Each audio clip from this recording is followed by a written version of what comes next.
വചനാഗ്നി വചനാഗ്നി ആത്മാവിൽ അഭിഷേക വചനാഗ്നി വചനാഗ്നി വചനാഗ്നി ആത്മാവിൽ അഭിഷേക വചനാഗ്നി ദേശങ്ങൾ രാജ്യങ്ങൾ ഗോത്രങ്ങൾ വംശങ്ങളെങ്ങും അറിയട്ടെ വചനാഗ്നി ദേശങ്ങൾ രാജ്യങ്ങൾ ഗോത്രങ്ങൾ വംശങ്ങളെങ്ങും പടരട്ടെ വചനാഗ്നി വചനാഗ്നി വചനാഗ്നി ആത്മാവിൽ അഭിഷേക വചനാഗ്നി വചനാഗ്നി വചനാഗ്നി ആത്മാവിൽ അഭിഷേക വചനാഗ്നി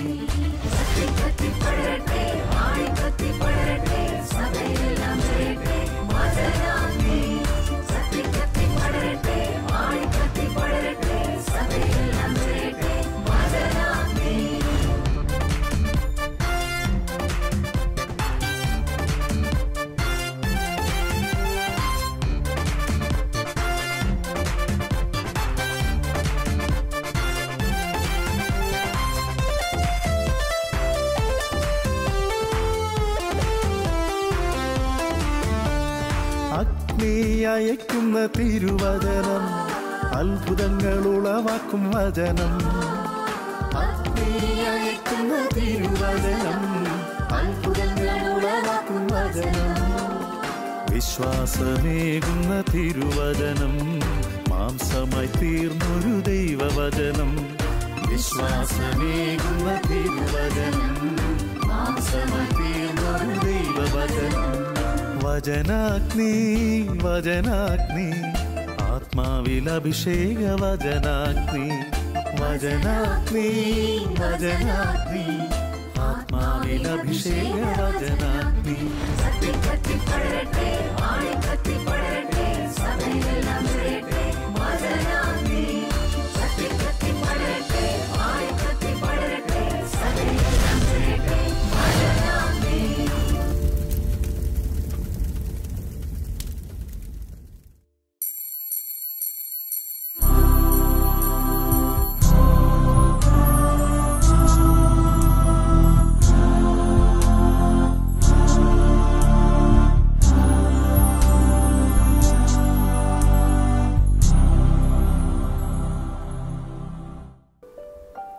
ഈശോ മിശിഹായ്ക്ക് സ്തുതിയായിരിക്കട്ടെ.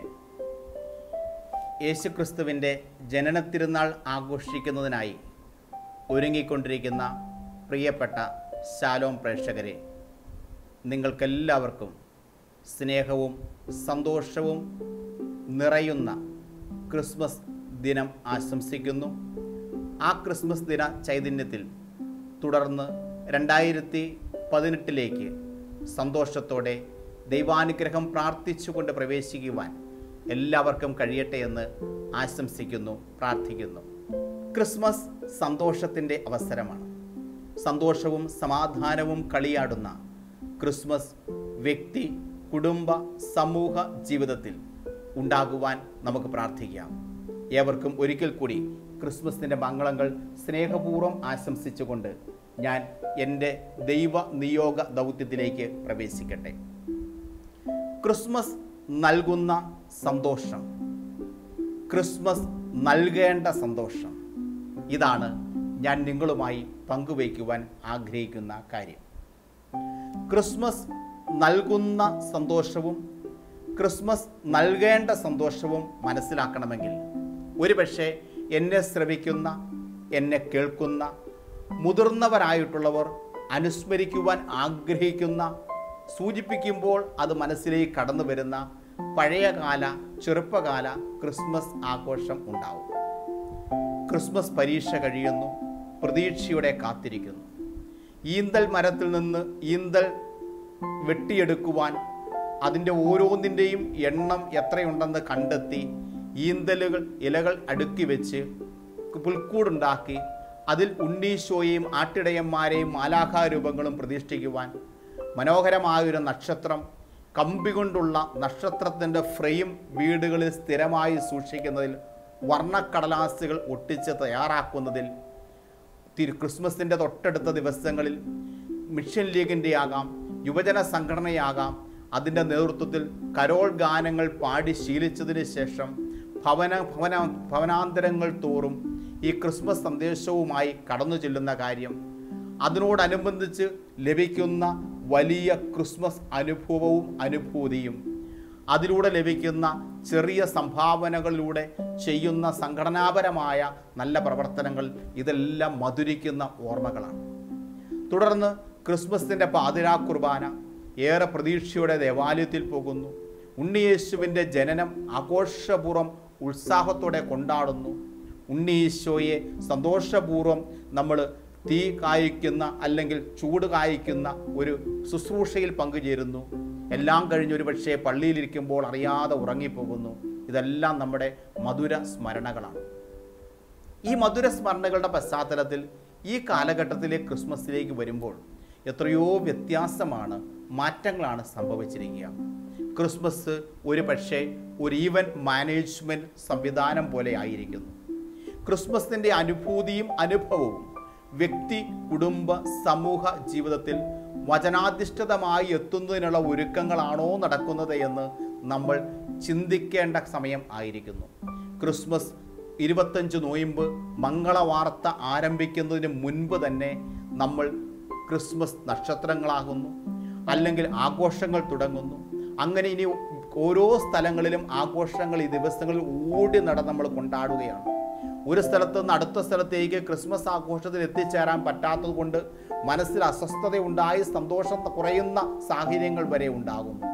കേക്കുകളുടെ മേള, കേക്കുകളുടെ വിതരണം, ഇങ്ങനെ ക്രിസ്മസിൻ്റെ ആധുനികവൽക്കരണ പശ്ചാത്തലത്തിൽ ആ ക്രിസ്മസിൻ്റെ അന്തസത്ത നഷ്ടപ്പെട്ടു പോകുന്ന ഒട്ടനവധി അനുഭവങ്ങൾ ചുറ്റും നോക്കുമ്പോൾ നമുക്ക് കാണുവാൻ കഴിയുന്നു. ഞാൻ സൂചിപ്പിച്ചത് പഴയകാല ക്രിസ്മസിൻ്റെ അനുഭവവും ആ ക്രിസ്മസ് ഇന്ന് ഉണ്ടാകുന്ന അനുഭവവും തമ്മിലുള്ള വ്യത്യാസം, അത് നമ്മുടെ ജീവിതത്തിൽ ഉണ്ടാക്കുന്ന ഫലം എന്ത് എന്ന് ചിന്തിക്കുവാൻ, വഴി ഒരുങ്ങുന്നതിന് വേണ്ടി പശ്ചാത്തലം ഒരുക്കുവാൻ ശ്രമിക്കുകയായിരുന്നു. സ്നേഹമുള്ളവരെ, എന്താണ് ക്രിസ്മസ്? എന്താണ് ക്രിസ്മസ് നൽകുന്ന സന്തോഷം? 2, എന്താണ് ക്രിസ്മസ് പകർന്ന് നൽകേണ്ട സന്തോഷം? നമ്മൾ ക്രിസ്മസ് ആഘോഷിക്കുമ്പോൾ അത് എൻ്റെ വ്യക്തി ജീവിതത്തിൽ എനിക്ക് സന്തോഷം അയവിറക്കുന്ന ഒരു അനുഭവമായി കാണുവാൻ കഴിയണം. ആ സന്തോഷം എൻ്റെ ജീവിതത്തിൽ കൂട്ടിച്ചേർക്കുവാൻ, കൂടുതലാക്കുവാൻ ക്രിസ്മസ് ആഘോഷം വഴി സാധിക്കുവാൻ ഞാൻ ഈ 25 നോയമ്പിൽ ഫലപ്രദമായി ഇതിനോടകം ഒരുങ്ങിയിട്ടുണ്ടോ? രണ്ടാമത്തെ കാര്യം, എൻ്റെ വ്യക്തി ജീവിതത്തിൽ ഞാൻ അനുഭവിക്കുന്ന സന്തോഷം ഞാൻ പകർന്നു നൽകുക എൻ്റെ സാമീപ്യം അനുഭവിക്കുന്ന എല്ലാവരിലേക്കുമാണ്. അത് കുടുംബത്തിലാകട്ടെ, സമൂഹത്തിലാകട്ടെ, സ്ഥാപനങ്ങളിലാകട്ടെ, നമ്മൾ ജോലി ചെയ്യുന്ന മേഖലകളിലാകട്ടെ, അങ്ങോട്ടെല്ലാം ഈ സന്തോഷം എത്തിച്ചു കൊടുക്കുവാൻ നമുക്ക് കഴിയണം. എനിക്ക് അതിനുള്ള ഊർജം സംഭരിക്കുവാൻ ഈ 25 നോയമ്പിൻ്റെ മംഗളവാർത്ത കാല ദിനങ്ങളിലൂടെ എനിക്ക് സാധിച്ചിട്ടുണ്ടോ? ഞാൻ പവർ ബാങ്ക് ഉപയോഗിക്കുന്ന ഒരു വ്യക്തി എന്താ ചെയ്യുക? ആ പവർ ബാങ്കിൽ നമ്മൾ ഊർജം ശേഖരിച്ച് വയ്ക്കുകയാണ്. അത് ആവശ്യമനുസരിച്ച് നമ്മൾക്ക് ആവശ്യമുള്ള ഉപകരണങ്ങളിലേക്ക് ചാർജ് ചെയ്യുന്നതിന് വേണ്ടി.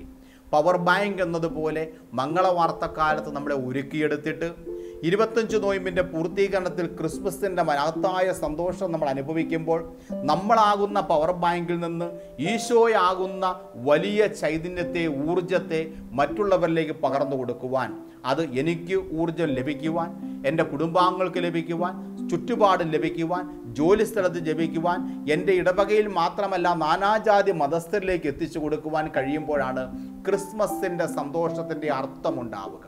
അപ്പോൾ ക്രിസ്മസ് എനിക്ക് സന്തോഷം പകരണം, ക്രിസ്മസിൻ്റെ സന്തോഷം മറ്റുള്ളവർക്ക് ഞാൻ പകർന്നു കൊടുക്കുകയും വേണം. ഇത് ഈ കാലഘട്ടത്തിൽ എങ്ങനെ സാധ്യമാകുമെന്നുള്ളത് നമുക്ക് ചുറ്റുപാടുമുള്ള സംഭവ വികാസങ്ങളുടെ പശ്ചാത്തലത്തിൽ മനസ്സിലാക്കുവാനും പുനരവലോകനം ചെയ്യുവാനും ഈ അടുത്ത ദിവസങ്ങളിൽ ഏറ്റവും അടുത്ത ഒരുക്കത്തിലൂടെ നമ്മെ കൂടുതൽ നവീകരിക്കുവാനും നമുക്കൊന്ന് കൂട്ടായി പരിശ്രമിക്കേണ്ടതില്ലേ എന്നൊരു കാര്യമാണ് ഞാൻ നിങ്ങളുടെ ചിന്തയ്ക്ക് കൊണ്ടുവരിക. ഈശോയുടെ ജനനത്തിന് പശ്ചാത്തലമൊരുക്കുന്ന ഒരു വലിയ സംഭവം പുതിയ നിയമത്തിൽ നമ്മൾ കാണുന്നുണ്ട്. സ്നാപകയോഹന്നാൻ്റെ ജനനത്തെക്കുറിച്ചുള്ള അറിയിപ്പാണ്. നമ്മൾ ലൂക്കായുടെ സുവിശേഷം 1-ാം അധ്യായം 19 മുതലുള്ള വചനങ്ങളിലൂടെ അത് കണ്ടെത്തുകയാണ്. ഞാൻ ദൈവസന്നിധിയിൽ നിൽക്കുന്ന ഗബ്രിയേലാണ്. ഈ സന്തോഷ വാർത്ത നിന്നെ അറിയിക്കുവാൻ ഞാൻ നിയോഗിക്കപ്പെട്ടിരിക്കുന്നു. സന്തോഷ വാർത്തയാണ് ഗബ്രിയേൽ വന്ന് സ്നാപയോഹന്നാൻ്റെ ജനനത്തെക്കുറിച്ച് പുരോഹിതനായ സഖറിയ തൻ്റെ ദൗത്യ നിർവഹണത്തിൽ ഏർപ്പെട്ടിരിക്കുന്ന സമയത്ത് പറഞ്ഞു കൊടുക്കുക.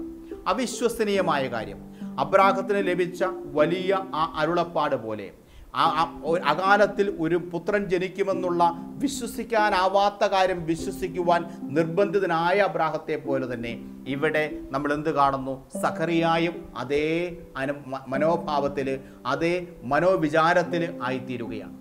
അപ്പോൾ സഖറിയായെ ശക്തിപ്പെടുത്തിക്കൊണ്ട് പറയുന്ന വചനങ്ങളാണ് നമ്മൾ ശ്രവിച്ചത്. അപ്പോൾ അവിടെ നമ്മൾ കാണുന്നത് എന്താണ്? സന്തോഷകരമായ കാര്യം നിങ്ങളെ അറിയിക്കുകയാണ്. അവിടെ മാലാഖായുടെ സാന്നിധ്യം സന്തോഷമുള്ള അനുഭവം പകരുകയാണ്, സന്തോഷമുള്ള വാർത്ത കൈമാറുകയാണ്. ഒരു ആൾക്ക് ചെയ്യാവുന്ന ഏറ്റവും വലിയ ദൈവ നന്മയുടെ പുണ്യം എന്ന് പറയുന്നത് സന്തോഷം, ദൈവിക സന്തോഷം അടുത്ത ആളിലേക്ക് പകരുവാൻ കഴിയുക എന്നുള്ളതാണ്. തൊട്ടടുത്ത അധ്യായത്തിലേക്ക് നമ്മൾ ക്രിസ്മസ് ആഘോഷിക്കുന്ന പശ്ചാത്തലത്തിൽ ഏറ്റവും അർത്ഥപൂർണമായി മനസ്സിലാക്കിയിരിക്കേണ്ട വചനമാണ് ലൂക്കായുടെ സുവിശേഷം 2-ാം അധ്യായം 10-11 വചനങ്ങൾ. ഇതാ, സകല ജനത്തിനും വേണ്ടിയുള്ള സന്തോഷത്തിൻ്റെ സദ്വാർത്ത ഞാൻ നിങ്ങളെ അറിയിക്കുന്നു. ദാവീദിൻ്റെ പട്ടണത്തിൽ നിങ്ങൾക്കായ ഒരു രക്ഷകൻ, കർത്താവായ യേശു ക്രിസ്തു ഇന്ന് ജനിച്ചിരിക്കുന്നു. സന്തോഷത്തിൻ്റെ സദ്വാർത്ത അറിയിക്കുന്നു എന്ന് പറഞ്ഞ കാര്യം എന്താ? ദാവീദിൻ്റെ പട്ടണത്തിൽ നിങ്ങൾക്കായ ഒരു രക്ഷകൻ, കർത്താവായ യേശു ക്രിസ്തു ജനിച്ചിരിക്കുന്നു എന്നുള്ളതാണ് സന്തോഷകരമായ വാർത്ത. ഒരാളുടെ ജനനം ഇത്രയേറെ സന്തോഷം പകരുമെന്ന്, സന്തോഷം മാത്രമല്ല രക്ഷ പകരുമെന്ന് അവിടെ മാലാഖ അറിയുകയാണ്. ഇതാണ് സന്തോഷമാണ് ക്രിസ്മസ് നമുക്ക് പകരുന്ന വലിയ യാഥാർത്ഥ്യമെന്ന സത്യം നമ്മൾ തിരിച്ചറിയണം. അപ്പോൾ സന്തോഷത്തിൻ്റെ പവർ ബാങ്കിനാൽ നിറയുവാൻ ക്രിസ്മസ് ആഘോഷിക്കുന്ന അവസരത്തിൽ എനിക്ക് കഴിയണം. ക്രിസ്മസ് ആഘോഷിക്കുന്ന അവസരത്തിൽ ക്രിസ്മസിൻ്റെ ദിനം പൂർത്തിയാകുമ്പോൾ എന്താണ് എനിക്ക് ബാലൻസ് ഷീറ്റ് ആയിട്ടുണ്ടാവുക എന്ന് നമ്മൾ ചിന്തിക്കേണ്ടതില്ലേ? എനിക്ക് സന്തോഷത്താൽ നിറയുവാൻ, ആ സന്തോഷം പകർന്നു കൊടുക്കുവാൻ എനിക്ക് സാധിക്കുമോ? നമ്മുടെ ചുറ്റുപാടും ഒന്ന് കണ്ണുപിടിച്ചാൽ ഈ സന്തോഷം നിറഞ്ഞു നിൽക്കുന്ന ക്രിസ്മസ് ആഘോഷിക്കുന്ന ആളുകളെയും സന്തോഷത്താൽ നിറയുന്ന ക്രിസ്മസ് ആഘോഷിക്കുന്നതിൻ്റെ സന്തോഷത്തിൽ നിന്ന് സന്തോഷം പങ്കുവയ്ക്കുന്ന സഹമനുഷ്യരെയും നമുക്ക് അധികം കണ്ടുമുട്ടാൻ പറ്റുമോ എന്ന് ഈ കാലഘട്ടത്തിൽ സംശയമാണ്. ഈ പശ്ചാത്തലത്തിലാണ് ഞാൻ പഴയകാല ക്രിസ്മസിനെ ആദ്യം അനുസ്മരിക്കുവാൻ നിങ്ങളുടെ ചിന്തയെ ഞാൻ ഒന്ന് ആലോചിക്കുവാൻ വഴിയൊരുക്കിയത്. പഴയകാല ക്രിസ്മസിൻ്റെ പശ്ചാത്തലവും ഇപ്പോഴത്തെ പശ്ചാത്തലവും താരതമ്യം ചെയ്യുമ്പോൾ തന്നെ നമുക്ക് അടിസ്ഥാനപരമായി ഈ സന്തോഷത്തിൻ്റെ അനുഭവം കുറയുന്നു എന്ന യാഥാർത്ഥ്യം തികച്ചും മനസ്സിലാക്കുവാൻ കഴിയും. ഞാൻ അല്പം കൂടി ഉത്സാഹിച്ചാൽ, ഞാൻ ചെയ്യേണ്ട എൻ്റെ കർത്തവ്യം അല്പം കൂടി കൃത്യമായിട്ട് ചെയ്താൽ, ഞാനതിന് തയ്യാറായാൽ എനിക്ക് എത്രയോ പേരിലേക്ക് കൂടുതലായ സന്തോഷം എത്തിക്കാൻ പറ്റും.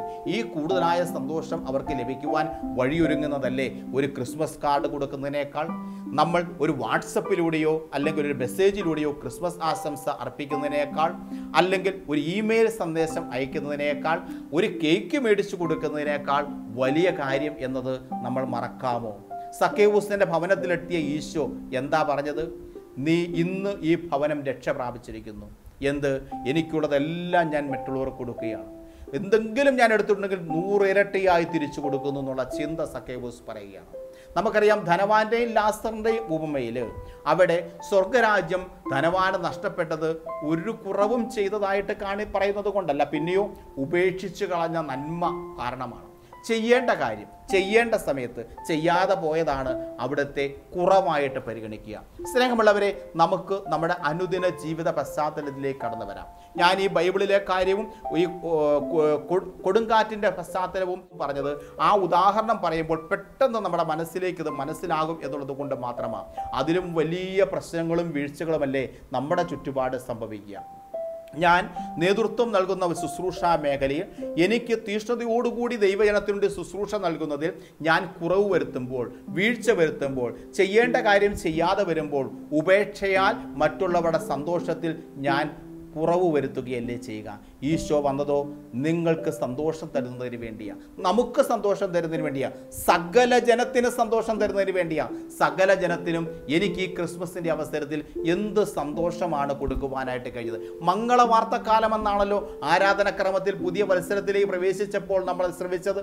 എന്ത് മംഗളകരമായ കാര്യങ്ങൾ കേൾക്കുന്ന കാര്യം, രക്ഷയെക്കുറിച്ച്, യേശുക്രിസ്തുവിൻ്റെ ജനനത്തെക്കുറിച്ച് മംഗളകരമായ കാര്യം. എനിക്കെന്ത് മംഗളകരമായ കാര്യമാണ് എൻ്റെ വ്യക്തി അനുഭവത്തിലൂടെ എൻ്റെ കുടുംബത്തിൽ, സമൂഹത്തിൽ, ശുശ്രൂഷ ചെയ്യുന്ന മേഖലകളിൽ കൊടുക്കാൻ കഴിഞ്ഞു എന്നുള്ളത് ഓരോരുത്തരും പുനരാലോചന ചെയ്യുവാൻ, അത് മനസ്സിലാക്കിയെടുക്കുവാൻ ഈ ക്രിസ്മസിൻ്റെ അവസരത്തിൽ ഒന്ന് തിരിഞ്ഞു നോക്കേണ്ടത് അനിവാര്യമല്ലേ എന്ന് സ്നേഹപൂർവ്വം ഞാൻ എന്നോടും നിങ്ങളോടും ചോദിക്കുവാൻ ആഗ്രഹിക്കുകയാണ്. ഈ ചിന്ത നമ്മുടെ മനസ്സിലേക്ക് കൊണ്ടുവരാം. എൻ്റെ ഉപേക്ഷയാൽ, എൻ്റെ വിട്ടുപോകലാൽ, അല്ലെങ്കിൽ എൻ്റെ അശ്രദ്ധയാൽ എത്രയോ പേരുടെ സന്തോഷം കുറഞ്ഞു പോകുവാൻ ഇടവരുന്നു. അത് നമ്മൾ ചെയ്യുന്ന ഓരോ മേഖല എടുത്താലും അത് വളരെ വ്യക്തമാണ്. ഏത് ശുശ്രൂഷാ മേഖലയുമാകട്ടെ, ഞാൻ എൻ്റെ ഉത്തരവാദിത്വത്തെക്കുറിച്ച് പറഞ്ഞതുപോലെ തന്നെ ഓരോരുത്തരും അവനവൻ്റെ ഉത്തരവാദിത്വ മേഖലകളെക്കുറിച്ച് ചിന്തിക്കുക.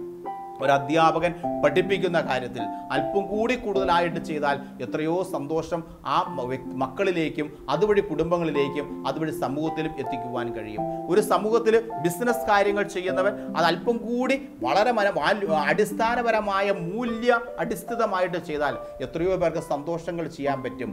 മറ്റുള്ളവരെ ചതിക്കാതെ, വഞ്ചിക്കാതെ, അവിടെ വാക്കുവ്യത്യാസം വരുത്താതെ ഓരോരുത്തരും പ്രവർത്തിക്കുവാൻ കഴിഞ്ഞാൽ എത്രയോ പേർക്ക് സന്തോഷം കൊടുക്കുവാനായിട്ട് കഴിയും. മാതാപിതാക്കളോടും മക്കളും തമ്മിലുള്ള ബന്ധത്തിൽ ഈ പരസ്പര സന്തോഷം കൊടുക്കുന്ന കാര്യങ്ങൾ ചെയ്യുവാൻ കഴിഞ്ഞാൽ എത്രയോ മനസ്സുകളിൽ സമാധാനം കൊടുക്കുവാനായിട്ട് കഴിയും. ലോകത്തിലൂടെ എല്ലാവർക്കും സന്തോഷം കൊടുക്കുവാൻ ഓടി നടന്ന് അവർക്ക് വേണ്ടിയുള്ള ഒരു ബന്ധങ്ങൾ സ്ഥാപിക്കുന്നതിന്, മറ്റുള്ളവരുമായി ബന്ധങ്ങൾ സ്ഥാപിക്കുവാനും എല്ലാവരും നയപരമായിട്ട് പെരുമാറുന്നവർ അവരുടെ മാതാപിതാക്കളുടെ കാര്യത്തിൽ, അവർക്ക് വേണ്ടി അധ്വാനിച്ചവരുടെ കാര്യത്തിൽ, എല്ലാം നഷ്ടപ്പെട്ട് വേദനിച്ചിരിക്കുന്നവരുടെ കാര്യത്തിൽ ഒരു ശ്രദ്ധ കൊടുത്താൽ അവർക്ക് സന്തോഷം കൊടുക്കുവാൻ കഴിയുകയില്ലേ? ഇതാണ് എനിക്ക് പറയുവാനുള്ള ഏറ്റവും പ്രധാനപ്പെട്ട ഒരു ചിന്ത. ഞാൻ പറയട്ടെ, സന്തോഷം നമുക്ക് ക്രിസ്മസിൽ അനുഭവിക്കുവാൻ കഴിയുക, ആ സന്തോഷം നമുക്ക് മറ്റുള്ളവർക്ക് പകർന്നു കൊടുക്കുവാൻ കഴിയുക. ആ സന്തോഷം അനുഭവിച്ച് പകർന്നു കൊടുക്കുവാനാണ് ക്രിസ്മസിൻ്റെ അവസരത്തിൽ ഈശോ ജന്മം കൊണ്ടതിനെ നമ്മൾ പ്രത്യേകമായി അനുസ്മരിക്കുന്നത്. അതാണ് പ്രാവർത്തികമാക്കുവാൻ നമ്മൾ ശ്രമിക്കേണ്ടതുമായ കാര്യം. രണ്ടാമത്, അടുത്തൊരു മേഖലയിലേക്ക് ഞാൻ നിങ്ങളുടെ ശ്രദ്ധ കൊണ്ടുവരികയാണ്. അത് മറ്റൊന്നുമല്ല, നമ്മൾ ഈ പറഞ്ഞ ചുറ്റുപാടും എല്ലാം നോക്കുമ്പോൾ സന്തോഷത്തോടുകൂടി ആയിരിക്കേണ്ട പലർക്കും വേദനകളും വിഷമങ്ങളും ധാരാളമായി ലഭിക്കുന്നു എന്ന് നമുക്ക് കണ്ടുമുട്ടാൻ കഴിയും. ഇതിൻ്റെ ഉത്തരം എന്തുകൊണ്ട് ഇത് സംഭവിക്കുന്നു എന്ന ചിന്ത നമ്മുടെ മനസ്സിൽ അറിയാതെ വരും. അത് വിശുദ്ധ ഗ്രന്ഥത്തിലേക്ക് നോക്കിയാൽ നമുക്ക് അവിടെ കാണാം. അവിടെ നമ്മൾ കാണുകയാണ്, പരിശുദ്ധി അമ്മ, ഇതാ കർത്താവിൻ്റെ ദാസി, നിന്റെ വചനം പോലെ എന്നിൽ ഭവിക്കട്ടെ എന്ന് പറഞ്ഞുകൊണ്ട് ദൈവ തിരുമനസ്സിന് കീഴ്വഴങ്ങിയ പരിശുദ്ധി അമ്മ. ലൂക്കായുടെ സുവിശേഷം 1-ാം അധ്യായത്തിൽ മാലാഖായുടെ സന്ദേശം ശ്രവിച്ച തുടർന്നുള്ള മാതാവിൻ്റെ പ്രതികരണം എത്രയോ ദൈവവിധേയത്വത്തിൻ്റെ ഭാഗമാണ്.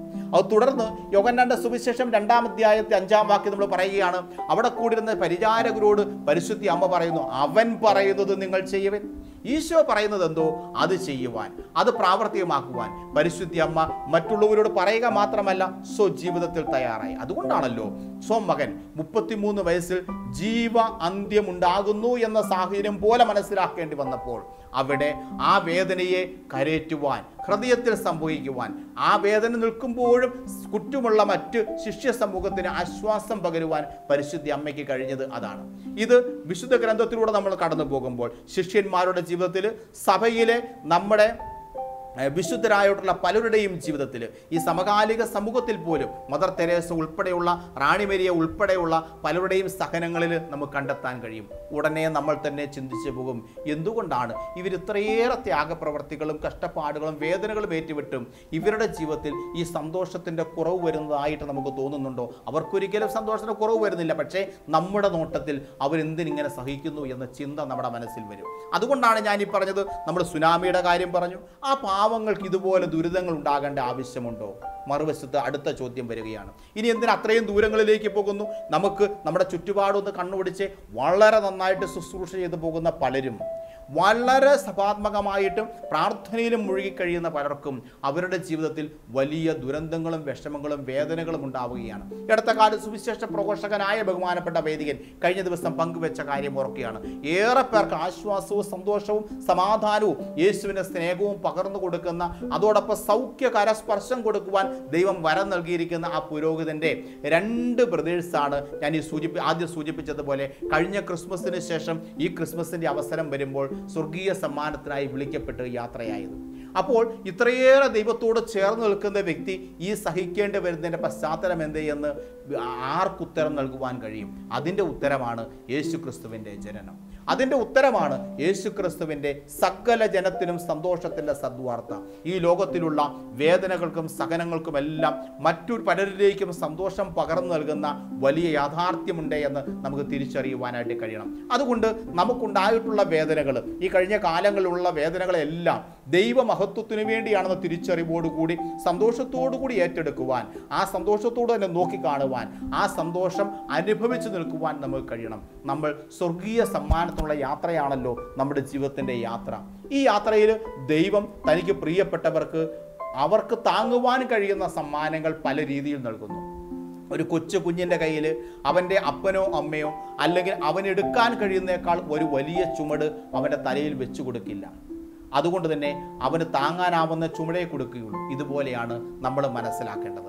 നമുക്ക് ദൈവ അനുഭവം കൂടുതലായി ലഭിക്കുന്നതിന് വേണ്ടി, അല്ലെങ്കിൽ ആ ദൈവ അനുഭവത്തിൻ്റെ വലിയ സന്ദേശം നമ്മുടെ ചുറ്റുപാടുമുള്ള മറ്റെല്ലാവർക്കും ലഭിക്കുന്നതിന് വേണ്ടിയുള്ള ദൈവം ഒരുക്കുന്ന അവസരങ്ങളായിട്ട് ഇവയെല്ലാം നോക്കിക്കാണുവാനായിട്ട് കഴിയണം. ദൈവ സ്നേഹത്തെക്കുറിച്ച്, യേശു സ്നേഹത്തെക്കുറിച്ച്, അതുവഴിയായി രക്ഷ സ്വന്തമാക്കുവാൻ മനുഷ്യനായി അവതരിച്ച രക്ഷകനായ യേശുവിനെ കുറിച്ച് മറ്റുള്ളവരെ ചൂണ്ടിക്കാണിച്ചു കൊടുക്കുവാൻ, പറഞ്ഞു കൊടുക്കുവാൻ, അതുവഴിയായി അവരെ അതിലേക്ക് ആനയിക്കുവാൻ, എനിക്ക് സന്തോഷം ഉള്ള ഹൃദയമുള്ളവനായി ഈ ക്രിസ്മസ് ആഘോഷിക്കുവാൻ കഴിഞ്ഞാൽ മാത്രമേ ആ ദൗത്യം എന്നിലൂടെ പൂർത്തിയാക്കപ്പെടുവാൻ ഇടവരികയുള്ളൂ. എനിക്ക് നിരാശയുണ്ടെങ്കിൽ, എനിക്ക് വിഷമമുണ്ടെങ്കിൽ, എനിക്ക് വിശ്വാസത്തിലുള്ള ആഴമില്ലെങ്കിൽ, എനിക്ക് പ്രാർത്ഥനാനുഭവമില്ലെങ്കിൽ മറ്റൊരാൾക്ക് പറഞ്ഞു കൊടുക്കുവാനും നയിക്കുവാനും എനിക്ക് കഴിയുകയില്ലോ. എനിക്കില്ലാത്ത ഒന്ന് മറ്റൊരാൾ കൊടുക്കുവാൻ കഴിയുകയില്ല. എനിക്ക് ലഭിക്കുന്നതോ ദൈവത്തിൽ നിന്നാണ്. സ്വാഭാവികമായും ദൈവത്തിൽ നമുക്ക് ആശ്രയം വയ്ക്കാം. ഉദ്ധിതനായ ക്രിസ്തുവിലേക്കുള്ള അനുഭവം, നമുക്ക് സ്വർഗീയ അനുഭവം നൽകുവാൻ ഈ രക്ഷകനായി മനുഷ്യനായി അവതരിച്ച യേശു ക്രിസ്തുവിൻ്റെ കാലിത്തൊഴുത്തിലെ അല്ലെങ്കിൽ ഉണ്ണിയേശുവായി അവതരിച്ച യേശുവിലുള്ള വലിയ വിശ്വാസത്തിൽ ആഴപ്പെട്ടുകൊണ്ട് ഉണ്ണിയേശുവിനോടുകൂടി ചരിച്ച് അവൻ്റെ പരസ്യ ജീവിതത്തിലൂടെ നടന്ന് ഉദ്ധാന അനുഭവത്തിലൂടെ ദൈവരാജ്യത്തിലേക്കുള്ള നമ്മുടെ യാത്ര സുഗമമാക്കുവാൻ നമുക്ക് ഒരുമിച്ച് പ്രാർത്ഥിക്കാം, ഒരുമിച്ച് പ്രവർത്തിക്കാം, ഒരുമിച്ച് പരിശ്രമിക്കാം. അതുവഴിയായി ദൈവത്തിൻ്റെ സ്നേഹം ഈ ലോകം മുഴുവൻ പകർന്നു കൊടുക്കുവാൻ, സന്തോഷം ഈ ലോകം മുഴുവൻ വ്യാപിപ്പിക്കുവാൻ ദൈവാനുഗ്രഹം ഓരോരുത്തർക്കും ധാരാളമായി ലഭിക്കട്ടെ. എല്ലാവരുടെയും പ്രാർത്ഥനകളിൽ നമ്മുടെ എല്ലാവരെയും പരസ്പരം സ്മരിക്കുക, ദൈവത്തിനായി നമ്മെ തന്നെ വിട്ടുകൊടുക്കുക. ഒപ്പം ദൈവാനുഗ്രഹം ഉണ്ണിയേശുവിൻ്റെ അനുഗ്രഹ വർഷങ്ങൾ നിങ്ങൾ ഏവരിലേക്കും ധാരാളമായി സമൃദ്ധമായി വർഷിക്കപ്പെടട്ടെ എന്ന് പ്രാർത്ഥിക്കുന്നു. ഒരിക്കൽ കൂടി ക്രിസ്മസിൻ്റെ മംഗളങ്ങൾ ഏവർക്കും സ്നേഹപൂർവ്വം ആശംസിക്കുന്നു. 2018 ഏറെ സന്തോഷമുള്ള, ദൈവാനുഗ്രഹമുള്ള, ദൈവത്തോട് ചേർന്ന് നിൽക്കുന്ന, അല്പം കൂടി കൂടുതൽ ചേർന്ന് നിൽക്കുന്ന ജീവിതം നയിക്കുവാൻ ദൈവം നമ്മളെ പ്രാപ്തരാക്കണമേ എന്ന് ഉണ്ണീശോയുടെ സന്നിധിയിൽ നമുക്ക് പ്രാർത്ഥിക്കാം. ദൈവം ഏവരെയും സമൃദ്ധമായി അനുഗ്രഹിക്കട്ടെ. ഏവർക്കും യേശു ക്രിസ്തുവിൻ്റെ നന്മയും സ്നേഹവും കരുണയും ധാരാളമായി ഉണ്ടാകട്ടെ എന്ന് പ്രാർത്ഥിക്കുന്നു. ദൈവം നിങ്ങളെ അനുഗ്രഹിക്കട്ടെ.